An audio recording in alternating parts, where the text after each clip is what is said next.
the world was fire. A roaring, ravenous beast of pure flame, taller than the ancient Montana pines it devoured, was bearing down on Jedediah Stone. Searing heat, a physical blow, slammed into him, stealing his breath. Beside him, his magnificent palomino, Apollo, screamed, a sound of pure, primal terror that tore through Jed's own fear. They were trapped, the inferno just moments from consuming their last, desperate refuge, the old wooden barn. Abandon Apollo, the golden shadow of his lost love Martha, to the flames, or stand with him, two souls against a hellstorm? The choice was impossible, the sacrifice unimaginable, but the unbreakable bond between a man and his horse was about to be tested in the heart of disaster. This was a fight for more than life. It was a fight for memory, for love, for the very soul of what it meant to endure. Jedediah Jed Stone was a man whose existence was etched into the rugged contours of the Montana landscape. His hands, callous and weathered by 60-odd years of sun, wind, and relentless work, told a silent story of a life lived close to the earth, a legacy passed down from his grandfather who'd first staked his claim in this wild, beautiful valley. He was the third generation to wrestle a living from this soil, to feel the pulse of the seasons as intimately as his own heartbeat. The ranch wasn't just property. It was a testament to the enduring spirit of those who had come before, who had carved a life from the wilderness with nothing but grit and hope. 5 years had passed since Martha, his vibrant, loving wife, had been taken from him by a swift illness. Her absence was a constant, dull ache in his chest, a missing piece of the landscape of his life. The ranch, once filled with her laughter and the scent of her baking, now echoed with profound quiet. But Martha lived on in his memories, and most tangibly in Apollo, the palomino stallion, with his coat like burnished gold and eyes full of intelligent fire, had been Martha's dearest companion, her pride and joy. Jed saw her spirit in the horse's noble bearing, heard the echo of her gentle voice in the soft wickers Apollo offered him each morning. Grooming the stallion, feeling the powerful muscles ripple beneath his touch, was more than a chore. It was a sacred ritual, a communion with the past, a reaffirmation of the love that had defined his life. Losing Apollo would be like losing Martha all over again, a wound too deep to contemplate. Jed's youth held a chapter many didn't know about. For a few intense seasons, driven by a young man's desire to test himself against the raw power of nature, he'd served as a volunteer wildland firefighter. He'd faced down walls of flame in the dense forest, learned the cruel and capricious dance of wind and fire, understood its insatiable hunger. He'd learned to read the subtle shift in the air, the color of the smoke, the ominous silence before a firestorm exploded. Those skills, honed in the crucible of danger, had lain dormant for decades, buried beneath the rhythm of planting and harvest, mending fences and tending cattle. But they were not forgotten. They were embedded deep within him, part of the quiet strength that defined him. His life now was a testament to American self-reliance, a daily enactment of duty and perseverance. He carried the weight of a promise whispered to Martha in her final days, to keep the ranch alive, to protect the legacy they had built together, this small piece of the American dream carved out of the wilderness. It was a heavy burden, but one he bore with quiet dignity. The day had dawned with deceptive beauty, a vast, crystalline blue sky stretching over the rolling hills that cradled Jed's ranch. But by mid-morning, an almost imperceptible change began. The distant western horizon, usually sharp against the blue, grew hazy, smudged with a dirty orange. The clean, crisp scent of pine and dry summer grass, carried on the gentle breeze, became tainted with sharper, more acrid tang, the unmistakable smell of distant wood smoke. Jed paused his work, replacing a rotten fence post, his gaze narrowed, sweeping the horizon, a familiar unease, a tightening in his gut. Wildfires were a known threat in these dry, late summer months, but this felt different, more ominous. He tried to dismiss it, to focus on the task at hand, but the smell intensified, growing more pungent with each passing hour.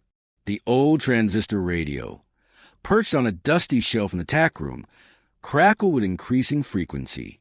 Reports of a wildfire in the Kootenai National Forest, many miles to the west, initially described as under observation, soon escalated. Erratic winds, one bulletin stated. Extreme fire behavior, crackled another. Jed's blood ran a little colder. He knew that terminology.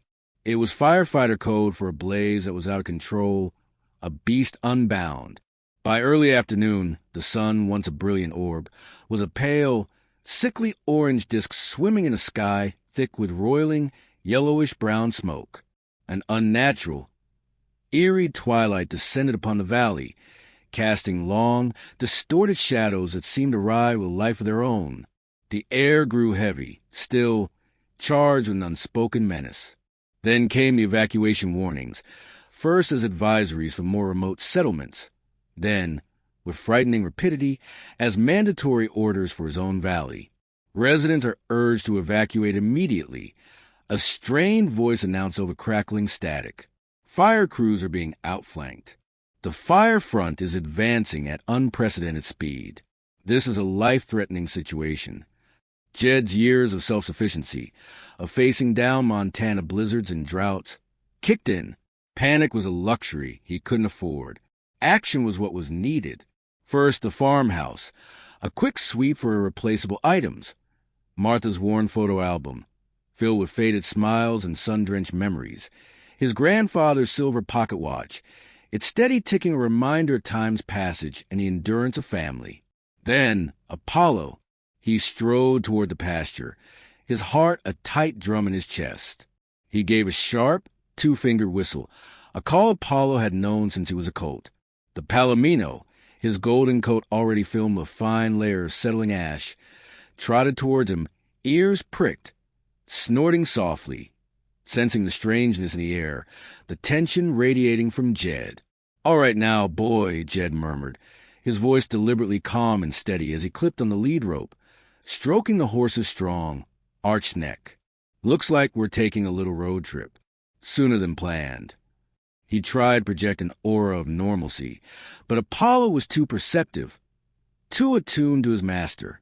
The horse's nostrils flared, testing the smoke-laden air, his eyes showing rims of white.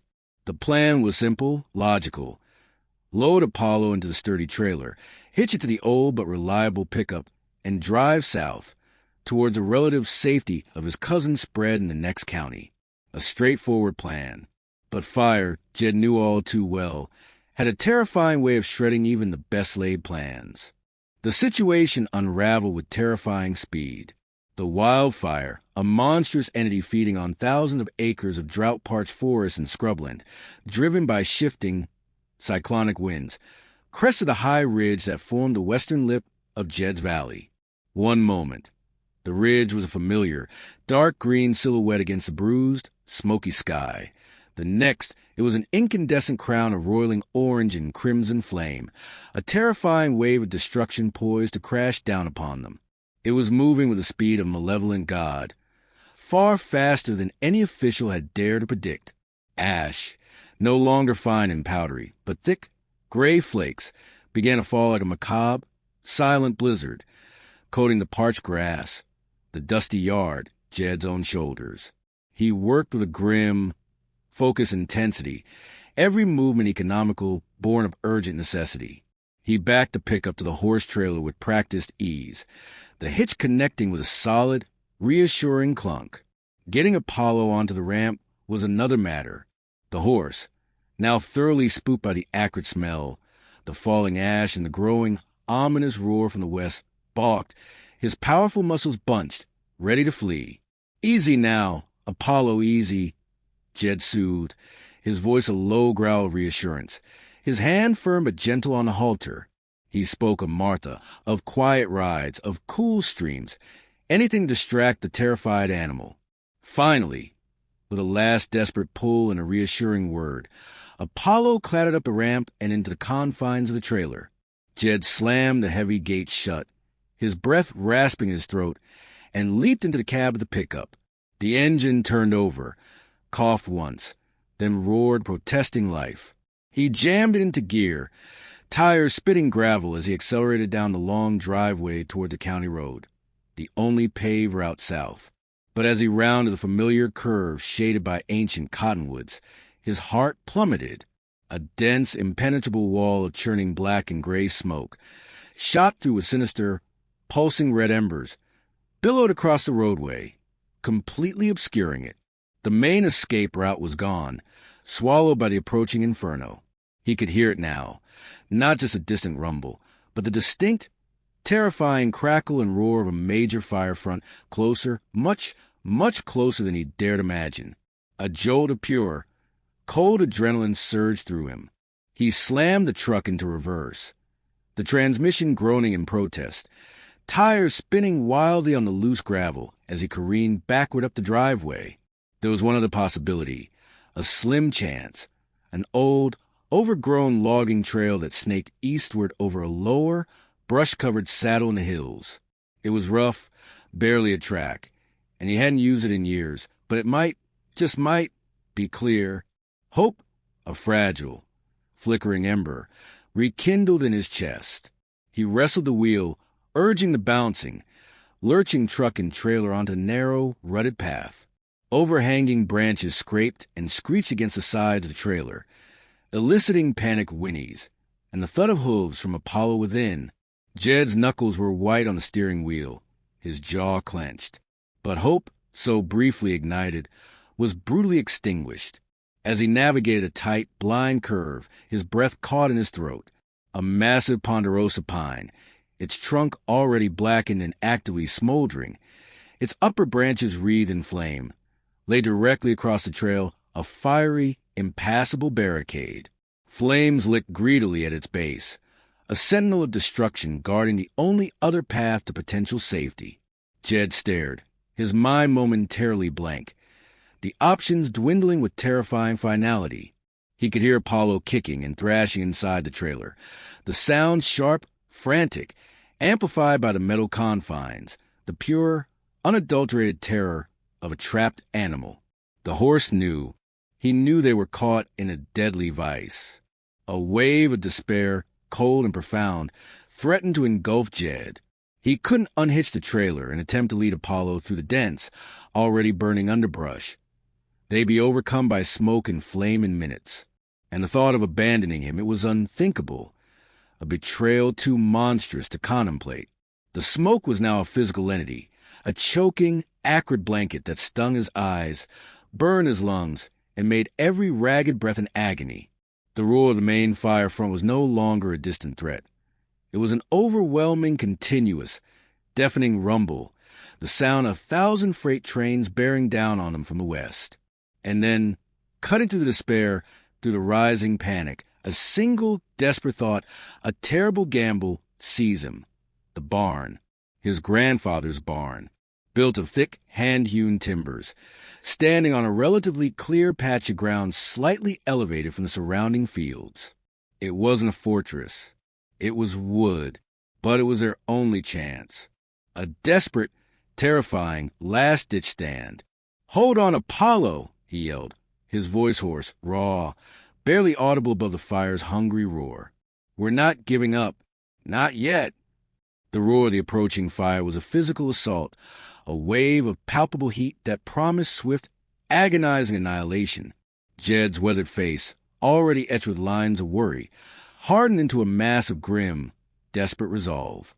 He leaped from the truck and wrenched open the latch on the horse trailer, the metal searingly hot to his touch even through his work gloves. Apollo, eyes rolling white with primal terror, nostrils flared wide, his powerful body slick with sweat and trembling uncontrollably, stumbled backward down the ramp, nearly crazed with fear. The air was a suffocating soup of ash and burning pine, each inhalation a searing pain. Embers, no longer playful fireflies but malevolent, glowing coals, danced on the superheated wind, stinging Jed's exposed skin, igniting tiny, fleeting sparks on his worn denim shirt and in Apollo's golden mane. "Come on, boy. This way.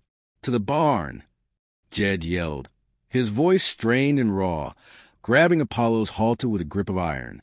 He pulled, heaved, urging the terrified, resisting horse towards a looming, familiar silhouette of the old wooden barn. It stood perhaps 150 yards away, across an open, overgrazed pasture. 150 yards that felt like a journey across the face of hell itself.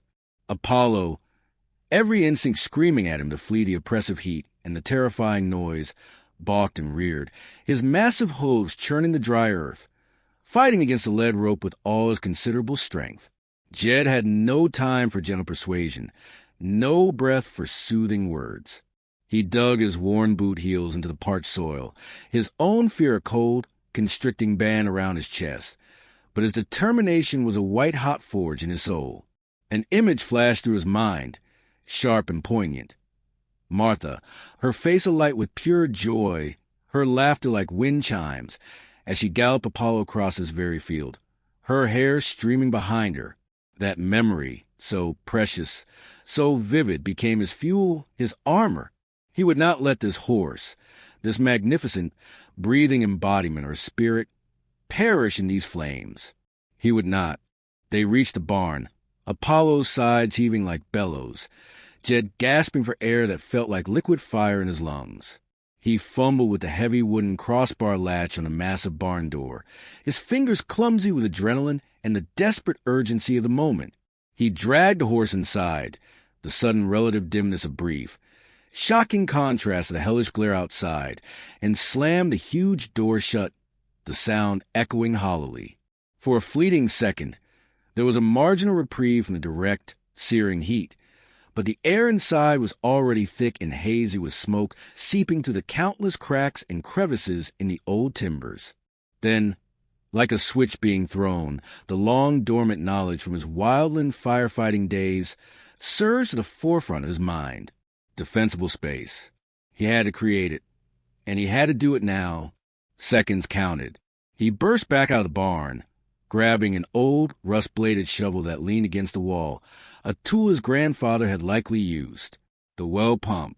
It was an ancient hand-crank model, but he knew it still drew water.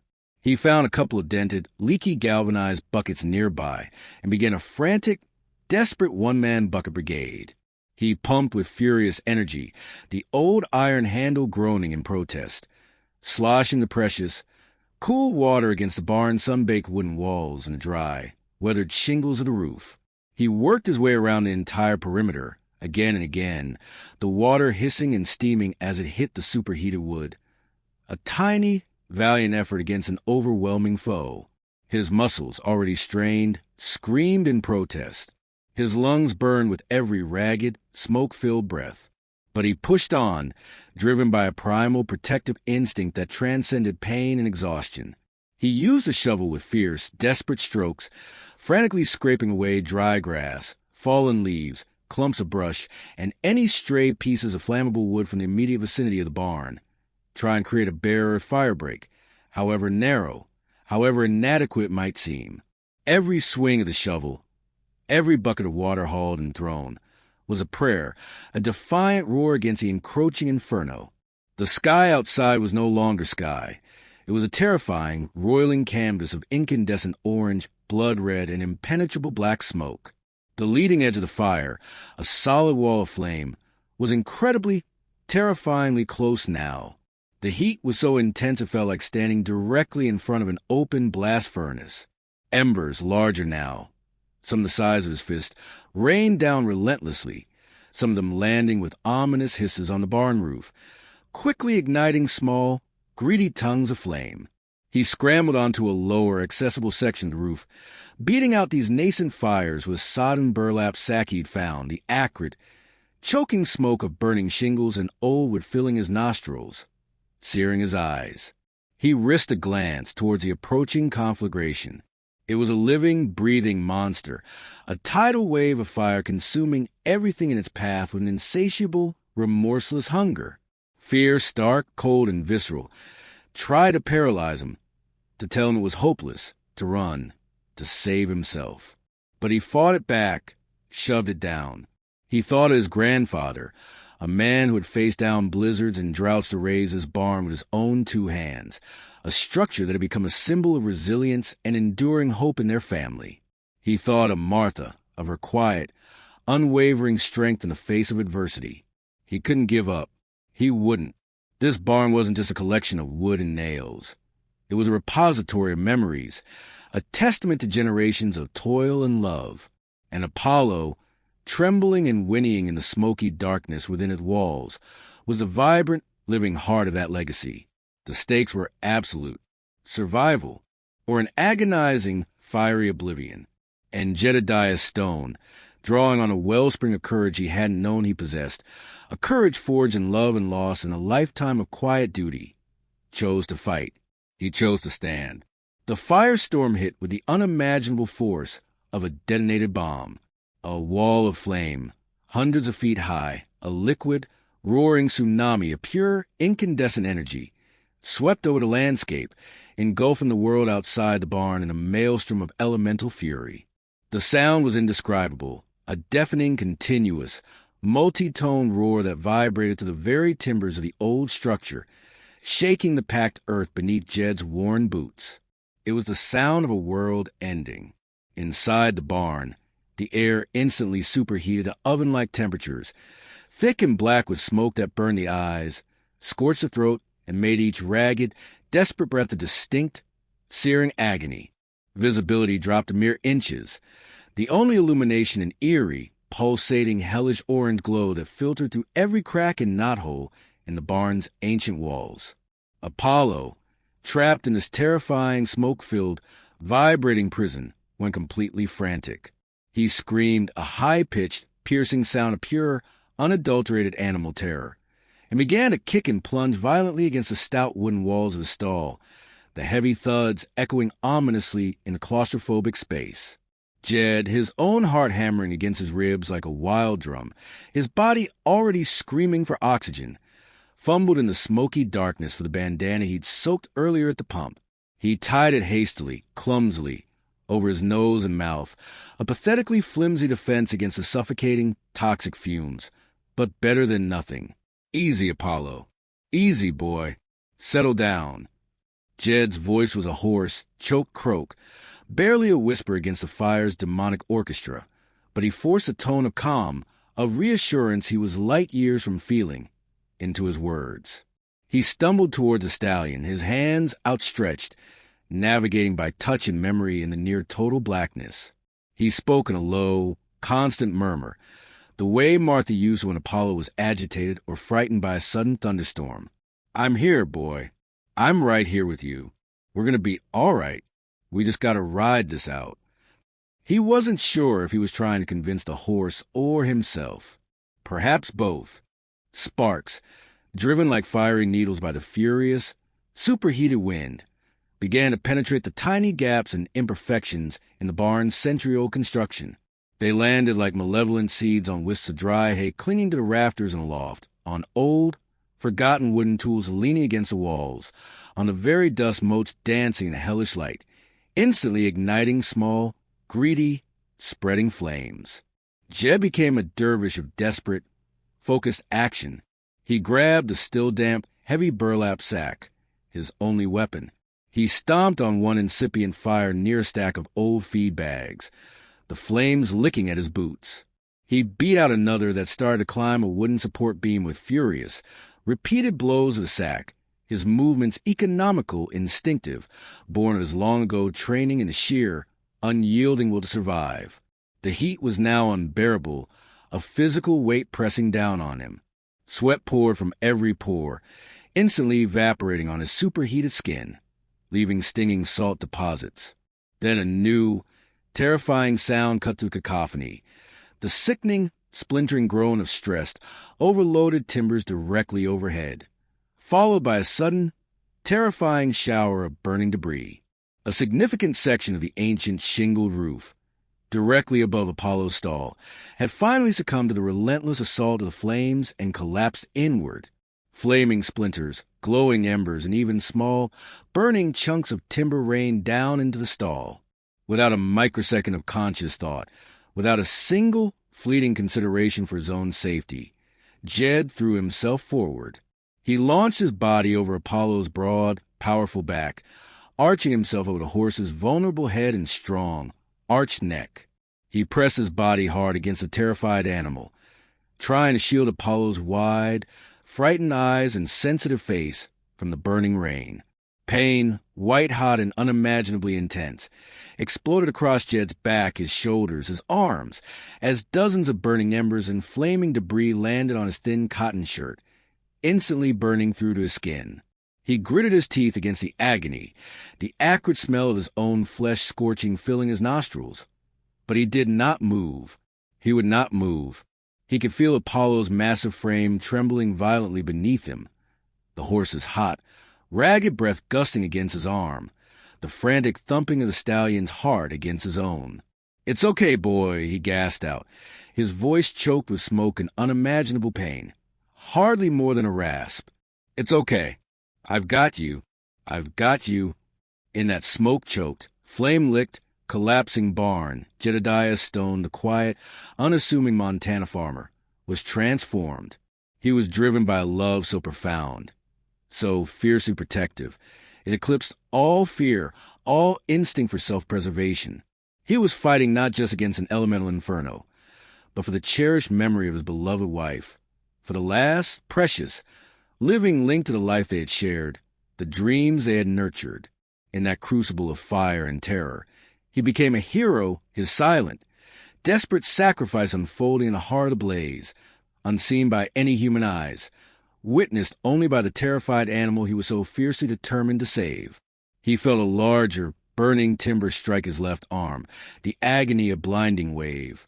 But his resolve, forged in the crucible of Montana hardship and tempered by enduring love, was pure, unyielding iron. He would not yield. He would not let Martha's horse die. He would not let this precious, vibrant piece of her be consumed and erased by the flames. He held on, a shield of flesh and bone, a testament to the enduring power of devotion.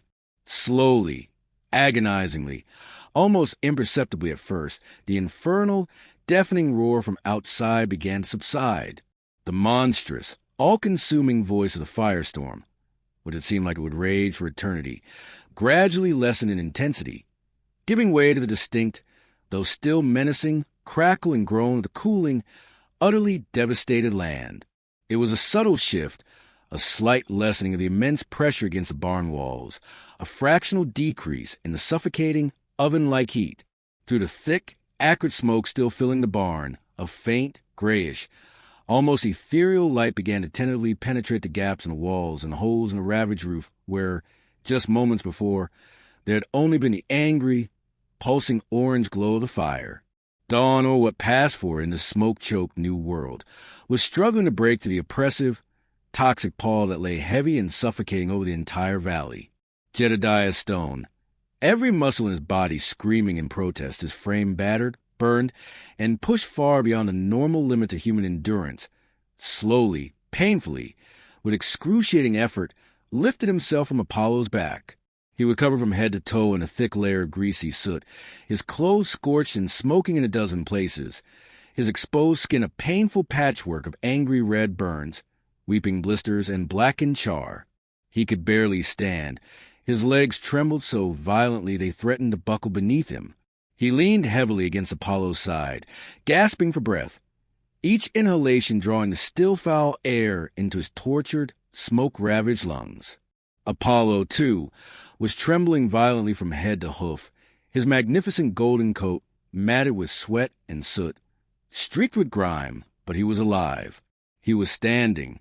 The great horse turned his magnificent head, his large, intelligent eyes, though still wide with the receding terror of the ordeal, now holding a soft, knowing light. He nuzzled Jed's smoke-stained cheek, a low, soft, rumbling wicker vibrating deep in his massive chest. It was a sound of shared trauma, of unbelievable survival, of a bond forged even deeper, if such a thing were possible, in the very heart of the inferno. Together, man and horse, two battered survivors, stumbled towards a massive, partially collapsed barn door. Jed put his uninjured shoulder to it, his remaining strength nearly failing him, but with a final, desperate, guttural heave, it groaned, protested, and scraped open a few feet.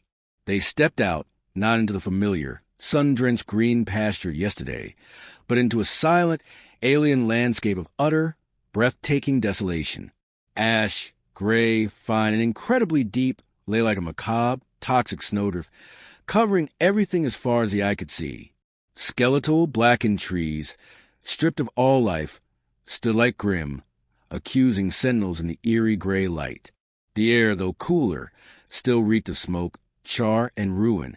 The world Jed had known, the world Martha had loved, was gone, incinerated, erased. But then his smoke-irritated eyes focused, immediately around a battered barn. The very area he had so frantically, desperately worked to clear and wet down with those leaky buckets of water was a small, almost unbelievable oasis of scorched, damp earth. The barn itself was heavily damaged, sections of its ancient roof caved in, its sturdy walls blackened and deeply scarred, but it was miraculously still standing. And they were alive. A wave of relief, so profound, so overwhelming it was physically painful, washed over Jed. It buckled his knees. He sank to the ash-covered ground, the superhuman fight finally, completely leaving him, and the tears he had held back for so long, through the terror, through the pain, through the desperate fight, carved clean, glistening tracks through the layers of soot and grime on his weathered face. He wept. He wept for what was lost, for the ranch, for the memories. He wept for the terror he had endured, for the agony of his burns. But mostly, he wept for the sheer, unbelievable, miraculous fact of their survival. Apollo, sensing his master's overwhelming, cathartic emotion, gently, tenderly, nudged Jed's bowed head with his soft muzzle, a silent, eloquent communion between two souls who had faced death together and, against all conceivable odds, had somehow emerged from the flames. The unbreakable bond had not just held, it had triumphed. In the days that followed, as the thick, choking smoke slowly began to dissipate from the ravaged valley, reluctantly revealing the true, heartbreaking extent of the devastation, Jedediah Stone's desperate, heroic stand became chillingly, astonishingly apparent. His small, battered ranch was an improbable island of scarred survival in a vast, gray sea of blackened, lifeless ruin. Neighbors cautiously returned to what was left of their own homes, their farms, their livelihoods, many finding only smoldering ash, twisted metal, and shattered dreams, were stunned into silence. They saw the old, fire-scarred but defiantly still-standing barn, a solitary, courageous monument in the otherwise obliterated landscape. They saw Apollo, the magnificent Palomino, shaken but remarkably unharmed, grazing peacefully on a small patch of miraculously spared, green-tinged grass near its protective walls. And then, piece by piece, they heard the story. The tale of the quiet, unassuming farmer who had faced down a literal wall of fire, who had risked everything to save his beloved horse, spread like a healing balm to the small, tight-knit, grief-stricken community. Then further afield, carried on whispers of awe and admiration. Jed, recovering slowly but steadily from his painful burns, his arms and back carefully bandaged by a visiting county nurse, became an unintentional, reluctant symbol of something powerful, something deeply resonant, of unyielding defiance in the face of overwhelming, insurmountable odds, of a love so profound it refused to surrender, of a quiet, everyday courage found in the most desperate and terrifying of moments. He was characteristically modest, deflecting any praise, his weathered face flushing slightly as he insisted he'd only done what anyone would have done for something or someone they cherished. But those who had witnessed the fury of that fire, those who understood its terrible, consuming power, knew better. They knew the immense, almost superhuman bravery it had taken to stand, to fight, to endure. Help began to arrive, first as a trickle, then as a steady stream. Inspired by his incredible act of selfless courage, by the sheer, stubborn tenacity of his American spirit, people from surrounding towns, from distant cities, even from other states, sent supplies, food, water, clothing, animal feed.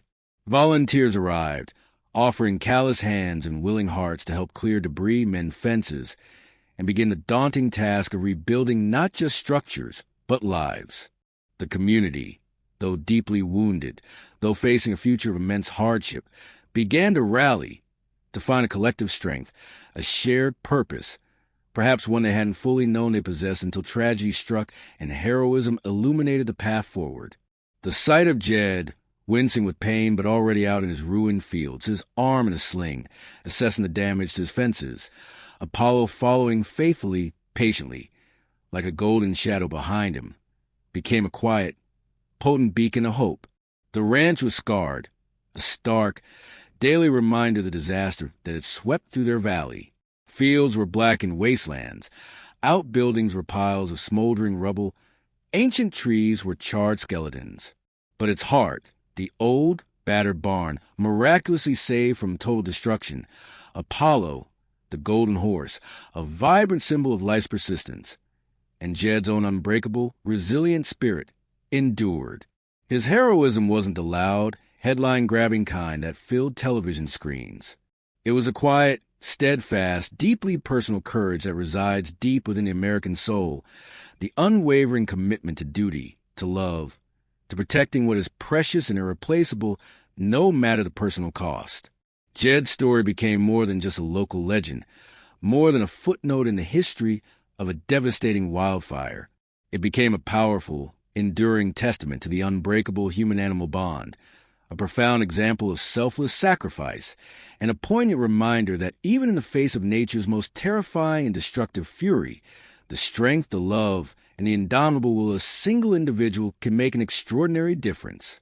It was a story of hope, quite literally rising from the ashes, a quiet but powerful beacon of resilience, courage, and the enduring, unconquerable American spirit, proving to all who heard it that even in the darkest, most desperate times, the light of true heroism can shine through, illuminating the way forward, inspiring not just admiration but action, and rekindling faith in the profound goodness that can be found in the heart of ordinary people.